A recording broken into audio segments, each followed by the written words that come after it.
Assalamualaikum warahmatullahi wabarakatuh. Bertemu kembali dengan kuliah pengantar blok 2.6. Pada kesempatan kali ini kita akan membahas tentang epistaksis, trauma hidung dan kelainan septum. Epistaksis, trauma hidung dan kelainan septum ini merupakan suatu kelainan yang saling berhubungan dan kita akan membahasnya satu persatu. Mudah-mudahan bisa dapat diikuti dengan baik. Epistaksis, trauma hidung dan kelainan septum. Silahkan saudara atau para mahasiswa sekalian di scanning barcode berikut ini sebagai tanda kehadiran saudara atau mahasiswa sekalian. Nah, epistaksis, benda asing, obstruksi laring, abses leher dalam, tuli mendadak atau sudden deafness, vertigo, posisi paroxysmal gina, komplikasi orbita akibat rhinosinusitis akut dan sepsis merupakan kegawat daruratan di bidang THTKL. Kegawat daruratan ini berarti kita harus dapat mengatasi atau menata laksana dengan baik dalam waktu kurang dari 24 jam. Dikarenakan akan bisa mengakibatkan terjadinya komplikasi yang bisa membahayakan jiwa. Kita masuk ke topik yang pertama, yaitu tentang epistaksis. Pertama kita membahas tentang anatomi hidung, di mana hidung luar itu berbentuk suatu piramida. Ya, kita melihat di sini ada pangkal hidung atau bridge. Kemudian ada batang hidung atau dorsum nasi, kemudian puncak hidung atau tip nasi, dan ala nasi berada di bagian bawah, ya, bagian sini, bagian bawah. Kemudian ada columella, ya, columella, kemudian lubang hidung atau nares anterior. Nah, columella inilah nanti yang bahasa kita dikenal dengan cuping hidung, yang bergerak turun naik saat kita bernafas. Nah, dari gambar ini kita melihat ada komponen dari hidung ini berupa tulang keras atau osseus, kemudian ada komponen tulang rawan atau cartilago. Nah, bagian pertemuan antara osseus dengan tulang rawan ini dikenal dengan daerah namanya keystone area. Nah, di mana cartilago ini masuk ke dalam atau bagian bawah dari osseus ini sepanjang lebih kurang 1,5 7 sampai 1,5 cm, ya, 7 mili sampai 1,5 cm. Nah, ini juga penampangan dari anatomi hidung. Ada bagian paling luar berupa kulit, kemudian masuk ke bagian dalam yaitu SMES, superficial musculo-aponeurotic system. Kemudian bagian bawah berikutnya adalah periosteum, kemudian tulang atau bone, kemudian perikondrium, dan terakhir nanti di bawah adalah cartilago atau cartilage atau tulang rawan. Nah, nama lain dari epistaksis ini adalah perdarahan hidung, di mana penyebab lokal sebagian besar itu tidak kita ketahui atau dikenal dengan istilah idiopatik, yaitu sekitar 85%.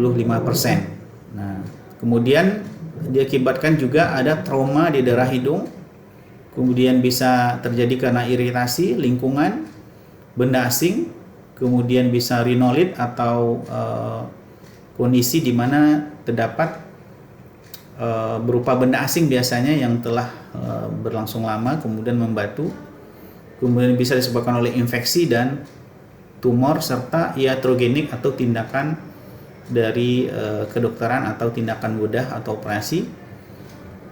Nah, kemudian penyebab sistemik berupa adanya penyakit kardiovaskular, kemudian bisa kena kelainan darah, infeksi hormonal, kemudian kelainan komunital.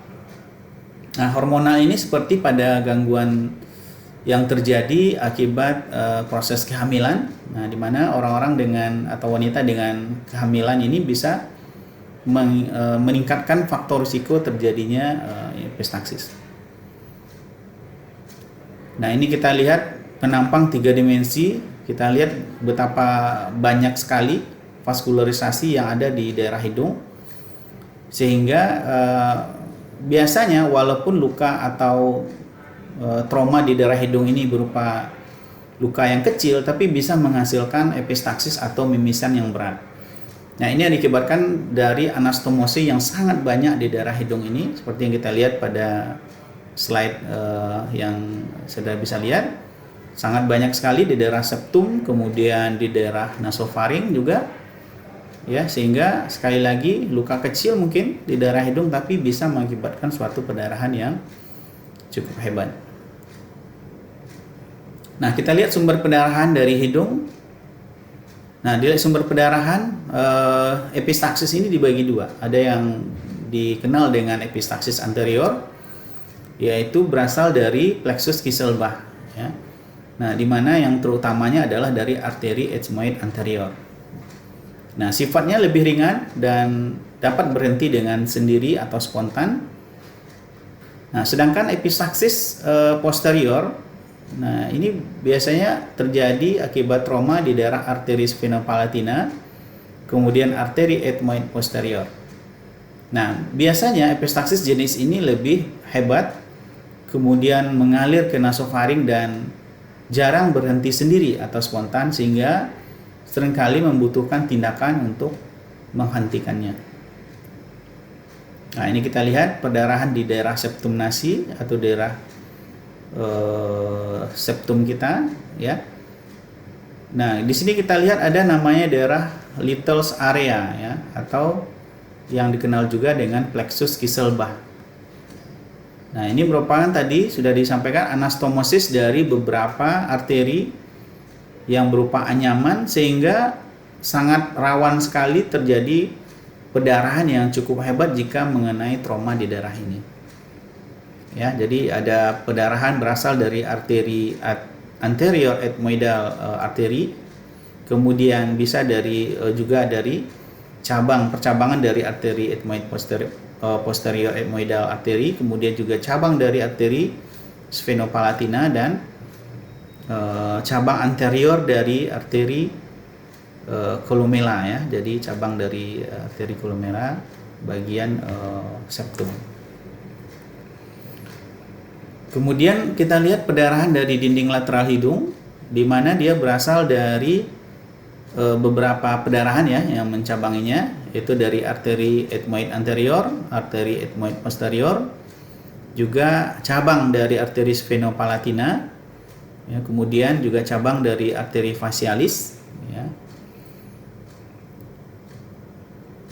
Nah, tujuan dari penata laksana epistaksis ini ada 3, di mana 3 tujuan ini merupakan satu kesatuan, di mana harus kita lakukan tata laksana dalam waktu bersamaan sekaligus. Jadi tidak boleh tindakan ini terpisah antara satu dengan yang lainnya.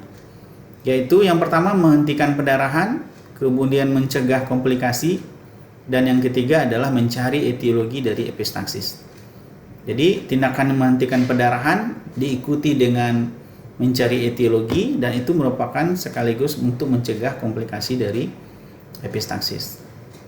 Nah, walaupun ini tindakan kita ini memang sangat tergantung dari kondisi atau keadaan dari pasien dan penyebab dari epistaksis itu sendiri.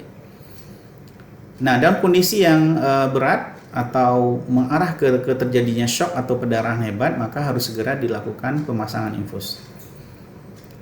Nah, pada kasus epistaksis ini, jika pasien masih dalam keadaan umum yang baik atau masih bisa dilakukan pemeriksaan yang standar, maka diusahakan dalam posisi duduk. Gunanya adalah untuk mengontrol terjadi pendarahan yang terjadi, sehingga tidak menyulitkan kita dalam melakukan pemeriksaan atau tindakan untuk menghentikan epistaksis itu sendiri. Nah, ini kita lihat. Nah, ini urutan dari tata laksana epistaksis. Nah, jadi kalau nanti kejadian epistaksis ini berlangsung di tempat yang memang tindakannya belum seperti di rumah atau di tempat keramaian, maka yang pertama kali dilakukan adalah melakukan pencet cuping hidung. Jadi cuping hidung atau ala nasi kita ini ditekan ya selama lebih kurang 3 sampai 7 menit ya. Itu patokannya adalah waktu perdarahan. Jadi waktu perdarahan normal kita itu adalah sekitar 3 sampai 7 menit. Dan pemencetan cuping hidung ini tidak dianjurkan lebih dari itu karena tidak berpengaruh lagi dalam proses penghentian epistaxis. Jadi, setelah tindakan pencet cuping hidung ini tidak berhasil, maka kita bisa masuk ke tahap berikutnya. Jadi kalau nanti di rumah sudah dipencet tidak berhenti, maka kita harus segera bawa ke fasilitas kesehatan yang memungkinkan untuk dilakukan tindakan berikutnya, yaitu melakukan kaustik dengan AgNO3 20-30%. Nah, tapi persyaratannya adalah melakukan kaustik ini kita harus mengetahui sumber perdarahan. Jadi tidak boleh kita melakukan kaustik jika kita tidak melihat sumber perdarahan atau epistaxisnya. Ya, jadi tidak boleh kita masukkan saja kapas dibasahi dengan AgNO3 kemudian kita masukkan ke dalam lubang hidung, kita diamkan maka berhenti dan tidak, karena itu mengakibatkan luka bakar di bagian-bagian hidung yang tidak perlu atau mukosa hidung yang normal. Nah, jadi mungkin epistaxisnya berhenti tapi akan mengakibatkan luka bakar di daerah yang normal. Kemudian kaustik ini jika tidak berhasil maka masuk ke tahapan berikutnya adalah kita harus melakukan pemasangan tampon anterior. Nah, nanti kita akan pelajari di keterampilan klinik atau skills lab bagaimana kita membuat tampon anterior ini ya. Bisa dari bahannya berasal dari kapas ya, kemudian juga dari kasa ya, kemudian bisa kita lakukan pembalutan dengan jari-jari handscoon untuk lebih lebih licin sehingga lebih mudah memasangnya nanti. Nah, kemudian tampon posterior atau belok tampon. Nah, ini juga kita lakukan pemasangan kombinasi bisa dengan tampon anterior. Jadi tidak harus salah satu, tidak. Jadi bisa kita kombinasikan nanti dengan tampon anterior dengan tampon posterior. Kemudian variasinya atau jika kita tidak bisa melakukan tampon posterior, maka kita bisa lakukan pemasangan balon kateter Foley yang biasa kita gunakan untuk mengeluarkan cairan urin, pemasangan kateter urin. Nah, itu bersifat lebih sederhana dan tidak sesulit kita melakukan pemasangan dengan belok tampon. Nah, jika tindakan pemasangan tampon ini tidak berhasil, maka kita masuk pada tahapan berikutnya, yaitu melakukan ikat atau ligasi dari arteri yang menyebabkan terjadinya epistaxis. Nah, ini dalam tindakan operatif atau biasa di bawah general anestesi atau di bius umum ya. Nah, setiap pemasangan tampon ini harus kita lakukan dibarengi dengan pemberian antibiotik, baik sistemik atau topikal. Jadi supaya untuk mencegah terjadinya infeksi di daerah hidung atau infeksi sistemik atau bisa dikenal dengan sepsis ya, shock sepsis. Nah, ini gambar bagaimana kita bisa melakukan kaustik dengan menggunakan suction atau pengisap dan kauter ya. Jadi syaratnya tadi kita melakukan kauterisasi atau kaustik ini dalam kondisi kita harus bisa melihat sumber perdarahan. Nah, jadi bisa kita gunakan suction. Jadi kalau selama ini ada beberapa anggapan kita tidak boleh menggunakan suction dalam menata laksana epistaxis, sebenarnya kurang tepat juga. Jadi boleh kita gunakan suction sehingga kita bisa melihat dengan jelas mana sumber perdarahannya. Kemudian baru kita lakukan proses kaustik atau kauterisasi. Nah, ini gambar tampon anterior. Jadi saya sampaikan tadi ada bahannya bisa dari kapas, kemudian dari kasa yang dibalut dengan karet ya atau jari-jari handscoon yang kita potong, kemudian kita berikan tali mengikat di ujungnya supaya bisa nanti dijadikan pengait di daerah depan hidung ya. Nah, atau bisa juga kita lakukan pemasangan dengan kasa yang digulung atau kasa yang dilipat panjang. Biasa kita kenal dengan kasa roll ya, roll tampon. Nah, kemudian kita lakukan pemasangan lapis demi lapis dimulai dari dasar hidung, sampai ke daerah atap dari hidung. Nah, biasa tegak lurus, horizontal, kemudian kita susun sampai kondisinya padat dan tidak mengganggu, artinya tidak bisa ada ruang space yang bisa keluar darah lagi dari sana. Nah, ini bisa kombinasi juga, artinya bisa nanti kita pasang tampon anterior dari handscoon ini, kemudian kombinasi dengan tampon yang ada yang bersifat roll atau roll tampon ini. Nah, ini gambar. Nah, ini cara pemasangan atau tata laksana epistaxis jika kita menggunakan teknik Foley catheter, ya, atau dengan menggunakan kateter urin tadi. Ya, kita masukkan melalui salah satu kafum nasi, kemudian melewati daerah nasofaring. Kemudian suruh kita minta pasien membuka mulut dan kita melihat ujung dari Foley catheter tadi, ya, sampai kita kelihatan daerah balonnya, maka kita isi balon itu dengan air, ya, dengan NaCl. Kemudian sampai kita merasakan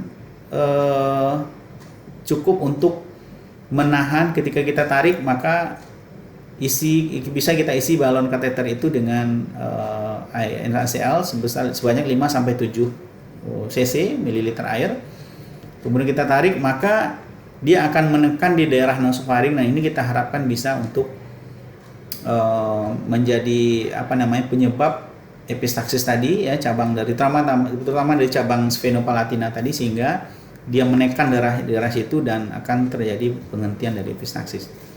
Sekali lagi, tindakan ini dapat kita kombinasikan dengan pemasangan tampon di daerah anterior hidung tadi, ya. Bisa dengan kasa, bisa dengan tampon handscoon tadi, ya. Nah, ini dengan variasi yang lain, tapi prinsipnya sama dengan Foley catheter tadi. Ada 2 balon tampon catheter, ya. Prinsipnya sama, ya. Mungkin di daerah kita tidak begitu familiar, ya, tapi di daerah di Eropa atau di luar negeri itu sudah lazim digunakan dual balon ini.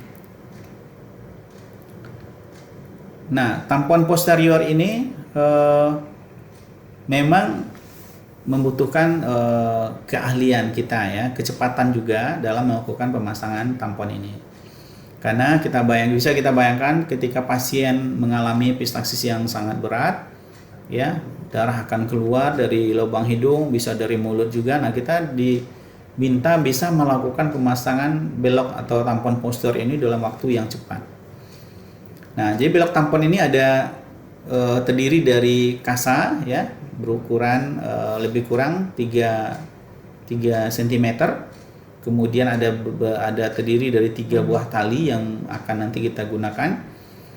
Nah, prinsipnya hampir mirip dengan pemasangan Foley catheter tadi. Jadi kita masukkan Foley catheter dengan melewati kafum nasi, salah satu kafum nasi. Setelah melewati di daerah ovula, kita tarik keluar, kemudian kita ikatkan satu tali, ya, satu tali ke ujung Foley catheter tadi. Kemudian kita tarik kembali tali tersebut sehingga kita bantu dengan mendorong dengan jari kita, ya, tampon tadi, sehingga nanti akan melewati uvula dan akan menekan kembali di daerah nasofaring. Nah, ini lihat pada gambar pada slide ini, ya. Nah, jadi akan tertahan di situ dan kita harus mewaspadai bagaimana kita menghindari trauma dari uvula. Jadi jangan sampai uvula ini terjepit di daerah kita pasang tampon tersebut. Ya, kalau terjepit dan jangka waktu lama bisa nekrotik. Ya, jadi kita waspadai supaya uvula ini tidak terjepit. Nah, kemudian sekali lagi bisa kita kombinasikan setelah belok ini terpasang, kita juga bisa melakukan pemasangan tampon anterior. Bisa dengan tampon roll tadi, ya, kemudian juga bisa dengan tampon handscoon tadi. Kita masuk kepada topik yang kedua, yaitu benda asing hidung. Benda asing hidung ini sangat khas sekali, terutama gejala pada anak, ya. Biasanya benda asing hidung ini memang banyak kita temukan pada anak-anak. Sangat jarang sekali terjadi pada orang dewasa, ya, karena anak-anak sangat suka memasukkan benda-benda yang mereka anggap menarik ke dalam lubang hidung, ya, bisa ke lubang telinga juga atau ke mulut juga. Nah, khasnya adalah jika kita menemukan pada anak dengan kondisi hidung berbau tapi bersifat unilateral atau sebelah saja. Ya, mungkin bisa kita temukan juga ada ingus kental, kemudian pasti juga ada keluhan hidung tersumbat. Ya, jadi sangat patognomoni sekali jika kita temukan hidung berbau pada anak unilateral, maka kita sangat curiga ada benda asing berada di kafum nasi tersebut. Nah, sifatnya adalah sama dengan benda asing di daerah telinga hidung tenggorok secara umum. Kita harus melakukan ekstraksi benda asing atau mengeluarkan benda asing. Jadi kita tidak boleh mendorong benda asing ke nasofaring. Nah, ini sangat harus jadi catatan kita sekalian. Ya, jangan sampai nanti ada pikiran gampangnya dalam tanda kutip, ya udah kita dorong aja benda asing jatuh ke nasofaring. Nanti akan keluar melewati anus gitu ya, saluran cerna anus. Tidak. Karena kita ketahui nasofaring adalah daerah nanti masuk ke daerah laring ya. Kemudian daerah laring itu ada percabangan di sana. Jadi ada cabang di depan anterior itu adalah saluran nafas. Kemudian di belakang adalah saluran cerna. Nah, kalau dia masuk ke saluran cerna mungkin tidak ada masalah, nanti jatuh ke saluran cerna mungkin bisa masuk atau keluar juga nanti melalui anus. Tapi kalau masuk ke saluran nafas, nah ini akan bersifat sangat berbahaya ya. Kalau terjadi obstruksi total di daerah laring, nah bisa menyebabkan kematian ya. Nah, prinsipnya harus segera kita keluarkan ya, menarik keluar tapi tidak boleh mendorong ke dalam. Nah, menolong pasien diusahakan dalam posisi duduk supaya kita mengurangi terjadi kemungkinan untuk terjadi aspirasi ke dalam saluran nafas yang kita sampaikan tadi. Nah, ini kita lihat gejala dan tanda dari benda asing ya, hampir 73% atau lebih 70% itu berupa batuk. Kemudian ada riwayat penurunan. Kalau yang lebih berat itu akan nanti ada penurunan suara nafas ya. Nah, ini pada kondisi yang lebih lanjut atau yang berat tidak sama nafas antara bagian paru kanan dengan daerah paru kiri atau toraks kanan dengan toraks kiri. Juga ada riwayat tersedak ya, kemudian ada wheezing, kemudian juga bisa demam, stridor dan segala macamnya.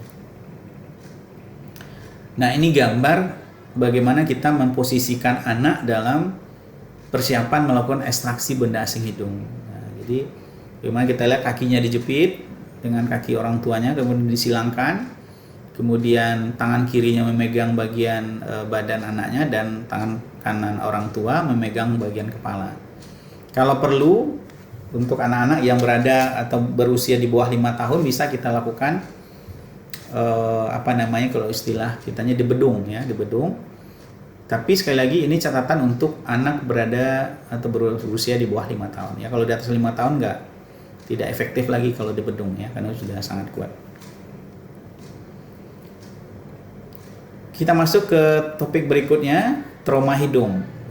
Tadi dari sampaikan di bagian pendahuluan kuliah ini bahwasanya hidung terdiri dari osseous, tulang keras, kemudian ada cartilage ya, ada tulang rawan.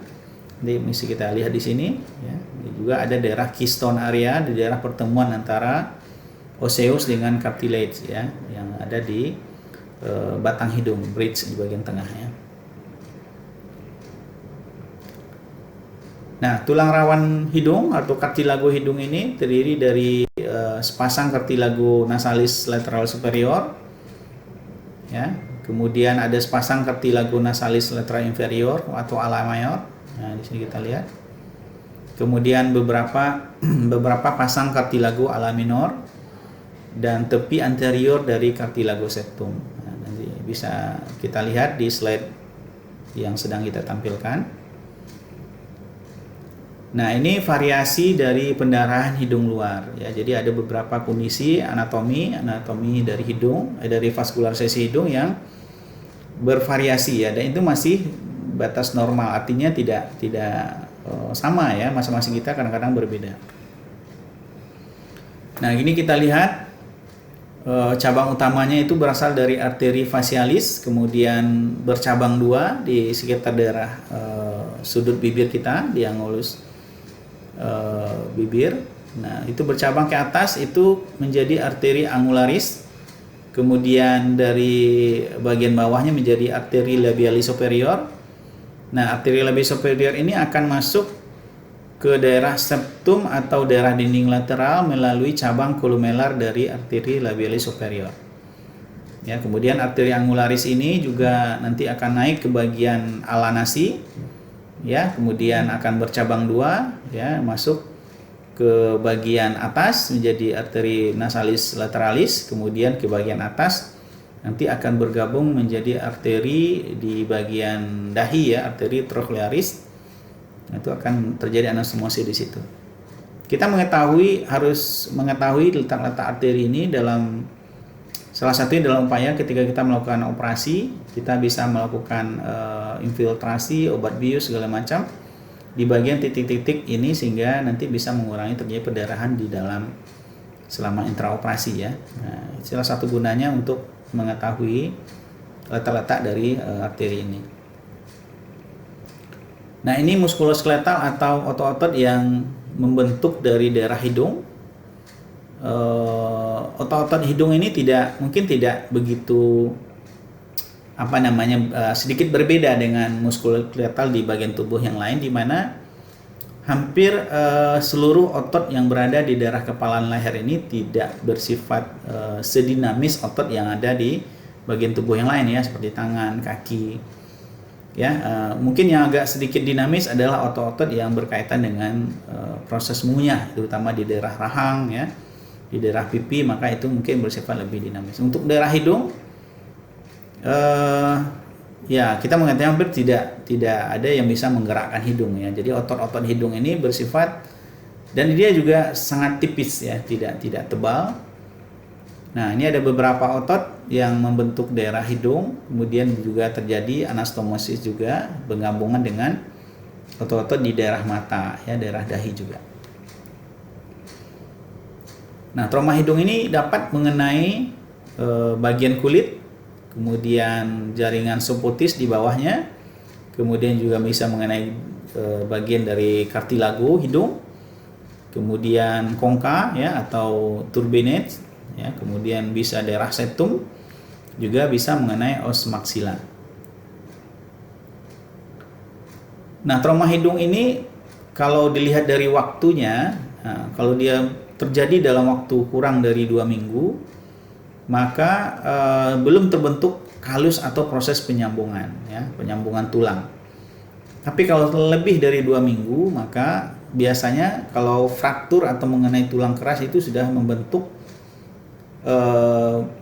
penyambungan tulang atau kalus ini sudah terbentuk. Maka kalau ada fraktur di daerah hidung atau di daerah maksilofasial secara umum, maka kita akan melakukan tindakan reposisi atau rekonstruksi itu dalam waktu 2 minggu.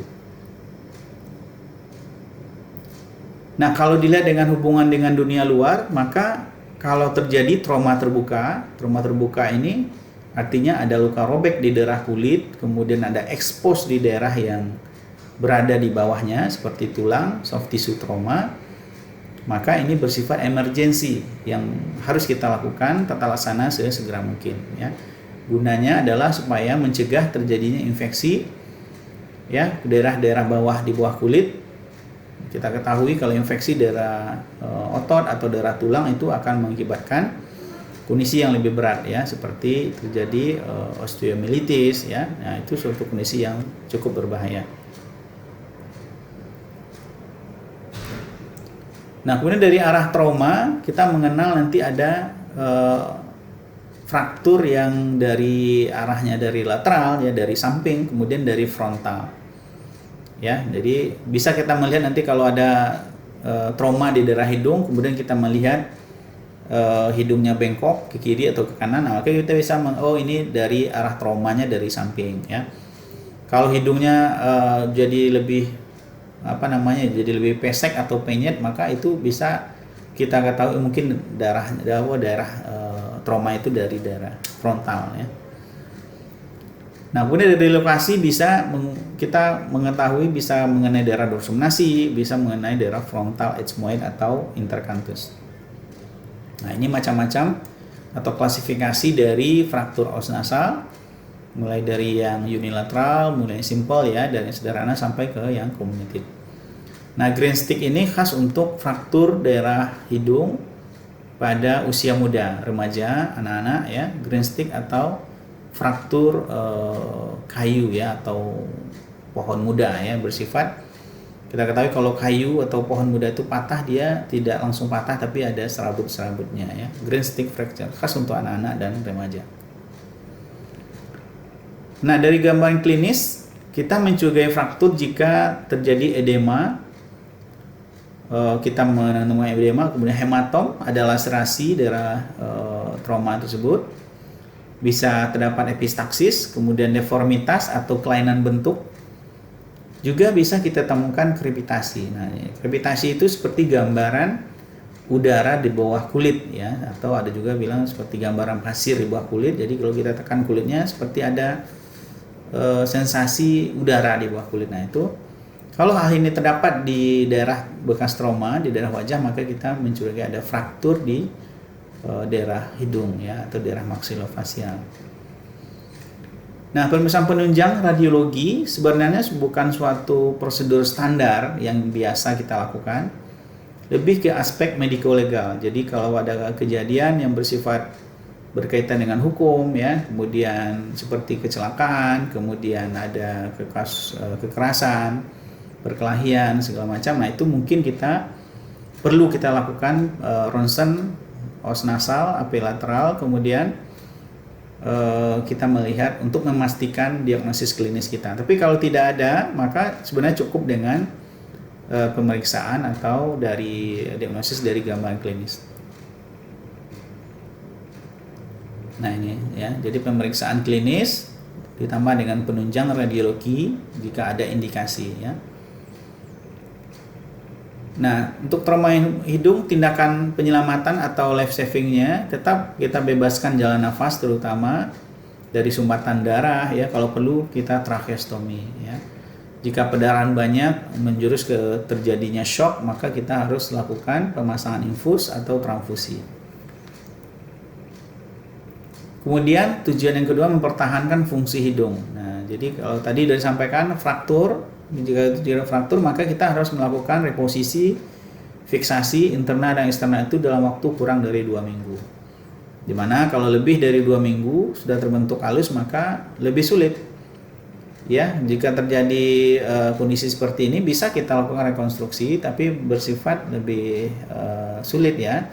Bisa kita lakukan tindakan osteotomi, pemahatan di daerah tulang yang mengalami trauma, juga mungkin perlu kita lakukan rinoplasti. Nah, jadi kalau kurang dari 6 jam di mana edemanya masih minimal, maka fraktur daerah hidung bisa kita lakukan ya hands manipulation method. Ya, jadi kita lakukan pendorongan dengan jari-jari kita sehingga bisa deformitas itu hidung itu kembali menjadi lebih baik ya. Tapi dengan catatan kurang dari 6 jam atau edemanya minimal. Jadi kalaupun kurang dari 6 jam tapi udah terjadi udem yang sangat berat, maka tidak boleh kita lakukan hands manipulation method ini. Nah, kita punya waktu tadi 7-14 hari pasca trauma. Ya, jadi kita lakukan di bawah bius umum atau general anestesi. Kita gunakan 2 forceps ya, cunam, walsam, dan cunam as. Ya, jadi yang walsam itu yang ini, yang bulat, seperti huruf W. Nah ini yang walsam itu yang lurus ya.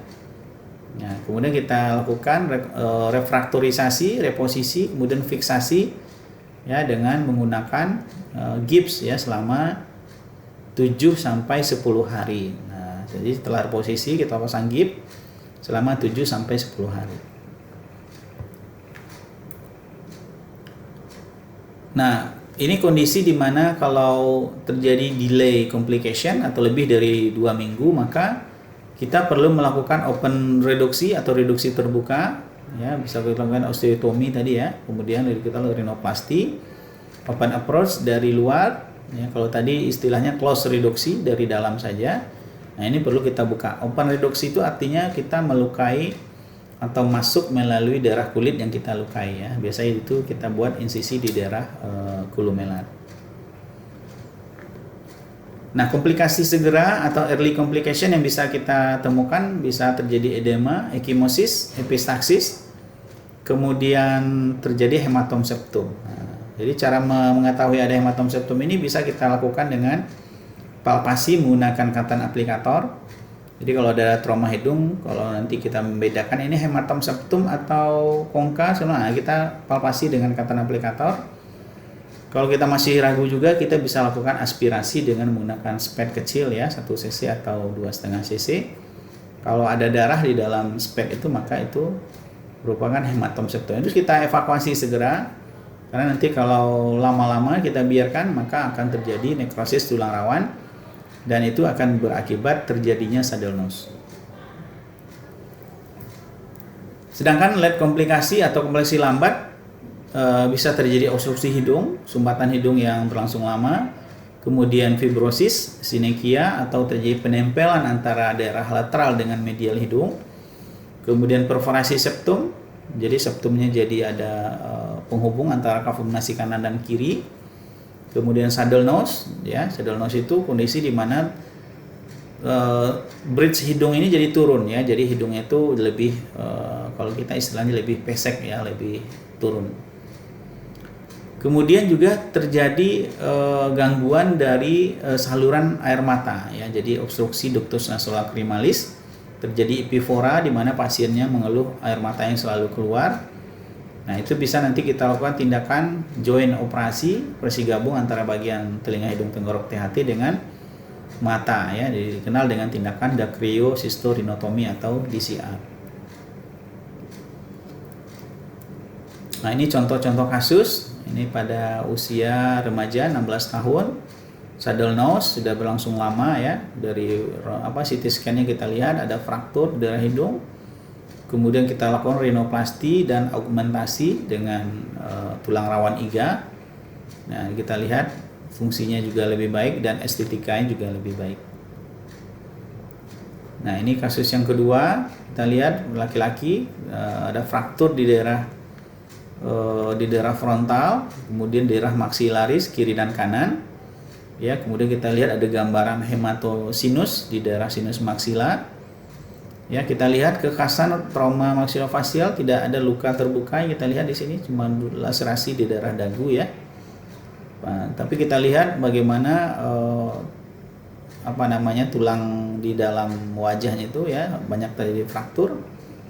Jadi tidak selalu ada gambaran klinis yang jelas, luka terbuka, baru terlihat ada fraktur, tidak ya. Jadi kulitnya mungkin bagus-bagus saja, tapi di bawahnya juga sudah terjadi trauma yang berat.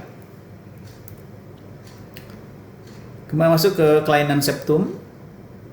Nah, septum terdiri dari beberapa bagian ya. Jadi ada cartilago, kemudian ada tulang keras dari vomer ya, kemudian ada perpendicularis plates dari ethmoid yang bergabung ke nanti ujungnya itu menyatu dengan bagian dari sphenoid ya. Nah, sphenoid merupakan bagian dari basis kranii. Jadi hati-hati sekali. Jadi ada hubungannya dengan basis kranii atau dasar tengkorak. Nah, ini anatomi septum nasi. Kita lihat ada cartilago, tadi udah disinggung juga di awal kuliah kita, ada cartilago yang bentuk di daerah hidung, di daerah septum ya. Nah, ini tipe-tipe fraktur dari septum nasi ada lihat ada tipe Jarjaway yang pertama ini ya ke arah perpendicularis, kemudian daerah tipe yang kedua cephalic ya, di daerah lebih bersifat vertikal naik ke atas.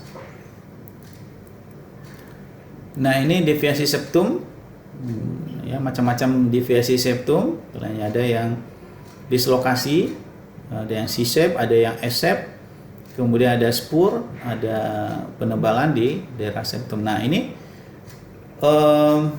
secara umum kita sebut dengan deviasi septum. Nah, jadi kalau hidungnya itu bengkok, nah itu selalu kita kenal dengan deviasi septum. Untuk bisa kita katakan dislokasi atau fraktur, itu harus kita buka, artinya harus kita kelihatan, kita insisi, kita lihat kartilagonya ada bengkok tidak, itu baru nanti kita bisa bedakan ini disebut dislokasi atau fraktur. Tapi kalau dari pemeriksaan rinoskopi anterior saja, kita cukup menyebutnya dengan deviasi septum. Nah, Kotl test ini suatu tes yang sederhana, bagaimana kita bisa menilai apakah ada sumbatan di hidung kita disebabkan oleh deviasi septum. Jadi kita letakkan bagian telapak tangan di daerah pipi, kemudian kita tarik ke arah lateral, kemudian kita tarik nafas. Nah, kita bandingkan jika kita tidak menariknya. Jadi tarik nafas sebelum ditarik ke lateral dengan dibandingkan dengan menarik ke lateral. Nah, jika terjadi nafasnya lebih baik dengan menarik ke bagian lateral, maka kita curiga ada sumbatan di daerah hidung disebabkan oleh deviasi septum. Ini Kotl testnya bersifat positif. Nah, ini gejala klinis yang bisa kita temui pada kasus deviasi septum. Yang pertama adalah obstruksi hidung, ya.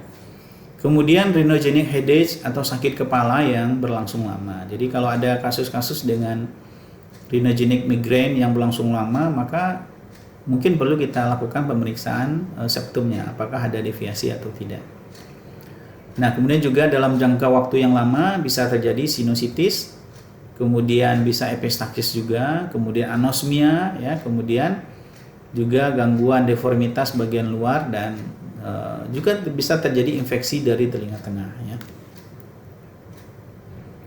Nah, tindakan kita bisa septoplasti, ya, melakukan perbaikan bentuk dari septum, atau septorinoplasti. Nah, kalau septorinoplasti ada dua, jadi tindakan septumnya diperbaiki juga, kemudian rinoplasti atau bentuk hidungnya, ya.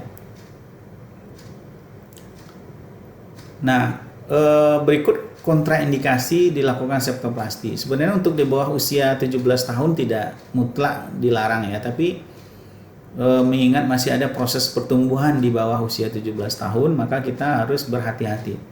Boleh kita lakukan septoplasti dengan kriteria yang cukup ini juga, ya. Jadi tidak boleh agresif, kemudian tidak boleh pemahatan yang berlebihan sehingga nanti mengganggu pusat pertumbuhan hidung yang berada di daerah septum. Nah, ini tahap-tahapan dari operasi septoplasti, ya. Ada infiltrasi, insisi, elevasi, kemudian insisi cartilage, kemudian elevasi, kemudian membuang bagian cartilago dan tulang, kemudian stitching, kemudian terakhir nanti ada pickingnya, ya. Nah, komplikasi septoplasti bisa dari perdarahan, dan yang paling berat, ya jarang ya sih, adalah nanti kebocoran dari cerebrospinal cairan fluid, ya, atau fluid cerebrospinal fluid atau Rinore LCS, ya. Nah, tadi kita ingat hati-hati jika melakukan pemahatan di daerah septum, maka tadi kita mengetahui ada sambungan antara bagian perpendikularis dengan vomer, itu berujung nanti ke daerah ethmoid dan sphenoid, ya. Nah, ini sedikit mengenai pemeriksaan rinoskopi anterior, bagaimana kita bisa melakukan pemasangan lampu kepala dengan benar, ya, sehingga nanti memudahkan kita dalam melakukan pemeriksaan rinoskopi anterior. Ini posisi duduk antara dokter dengan pasien, ya, yang bersinggungan nanti adalah kaki sebelah kiri, kemudian alat-alat yang kita gunakan berada di sisi sebelah kanan dari dokternya, ya. Nah, ini dilihat dari atas bagaimana alat-alat yang akan digunakan berada di sisi sebelah kanan, kemudian pasien berada di sisi sebelah kiri. Nah, ini alat-alat untuk pemeriksaan hidung, ya. Di sini ada belok tampon, kemudian ada tampon anterior, ada pinset bayonet, kemudian ada spekulum hidung dari berbagai ukuran, kemudian ada kaca laring yang digunakan untuk pemeriksaan hidung, ya. Rinoskopi posterior nanti nomor 2 sampai nomor 4, ya. Kemudian ada spatula lidah dan nasoendoskopi.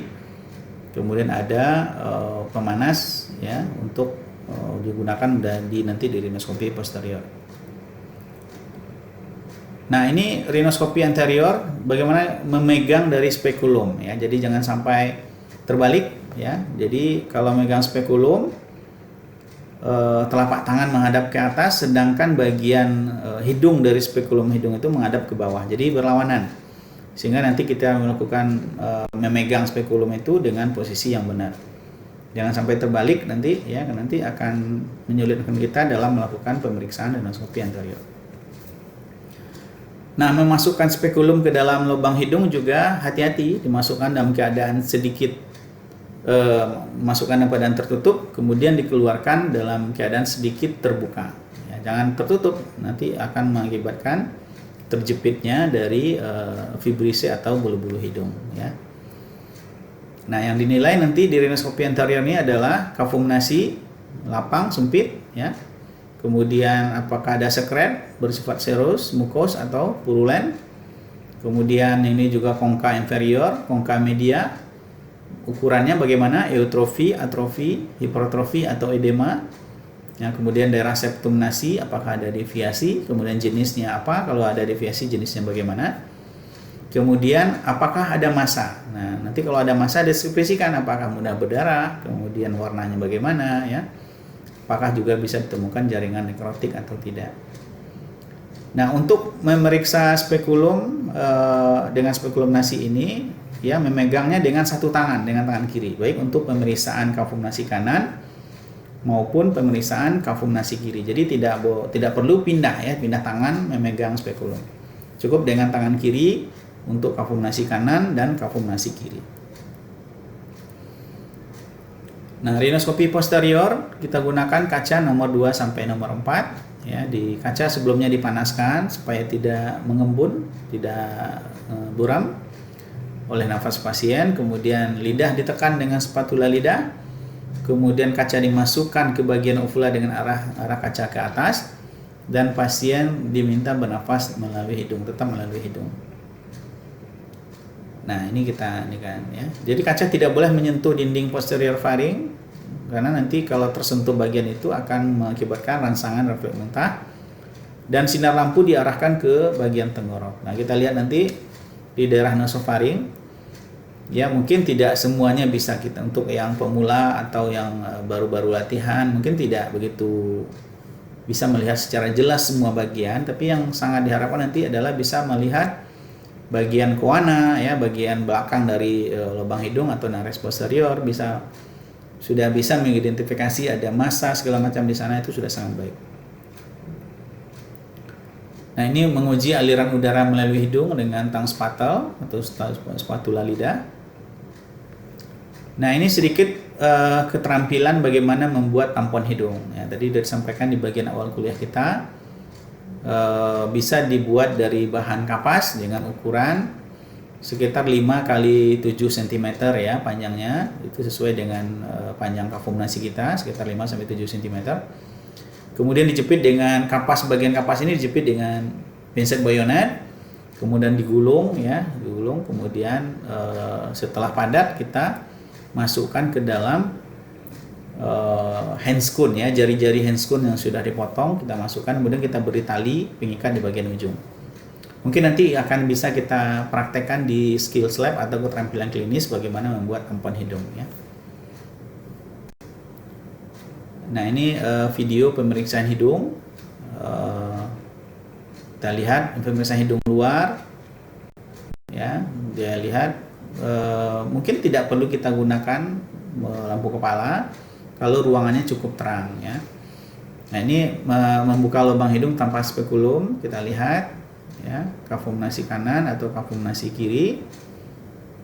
Nah, ini cara memegang pemakaian spekulum hidung atau rhinoskopi anterior, ya. Nah, kita gunakan hati-hati, ya, jangan gerasa-gerusuk sehingga menimbulkan ketidaknyamanan di pasien, ya. Nah, ini melakukan pemeriksaan rhinoskopi posterior. Pada keterampilan klinis kali ini mungkin tidak perlu mahasiswa kerjakan, cukup mengetahui bagaimana cara melakukan dan apa yang dinilai, ya. Nah, tapi nanti di klinis, di keperawatan klinik, saudara harus bisa melakukan ini, ya, rhinoskopi posterior. Nah, tadi udah disampaikan apa yang kita nilai koana atau bagian belakang dari lubang hidung, nares anterior, nares posterior. Nah, ini memasang tampon anterior. Nah, prinsipnya sama untuk kasus epistaksis ya. Pada gambar ini, pada video ini adalah untuk persiapan nasoendoskopi. Tapi untuk memasang tampon anterior prinsip sama dengan untuk epistaksis ya. Nah, ini pemeriksaan dengan nasoendoskopi ya. Kita melihat memasukkan kamera ya yang bisa terhubung dengan monitor sehingga bisa melihat kondisi atau keadaan hidung lebih jauh ya sampai ke dalam kafum nasi atau bagian dalam dari kafum nasi ya sampai ke nasofaring. Nah, ini kasus-kasus hidung ada rinitis akut ya, kemudian ada rinitis kronis, kemudian ada rinitis alergi, ada polip, kemudian juga ada sinusitis, ada sekretnya ya, mucopurulent, kemudian ada deviasi septum, kemudian ada hematoma septum. Ya, nah ini posisi dalam melakukan ekstraksi benda asing pada anak yang kita jelaskan tadi.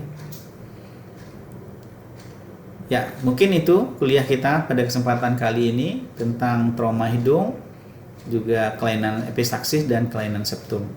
Mudah-mudahan bisa bermanfaat dan setelah kuliah ini nanti akan kita ikuti dengan bagaimana kita bisa membuat tampon hidung ya dari roll tampon atau dari handscone. Mungkin dari saya cukup demikian. Terima kasih atas perhatiannya. Saya tutup dengan wassalamualaikum warahmatullahi wabarakatuh.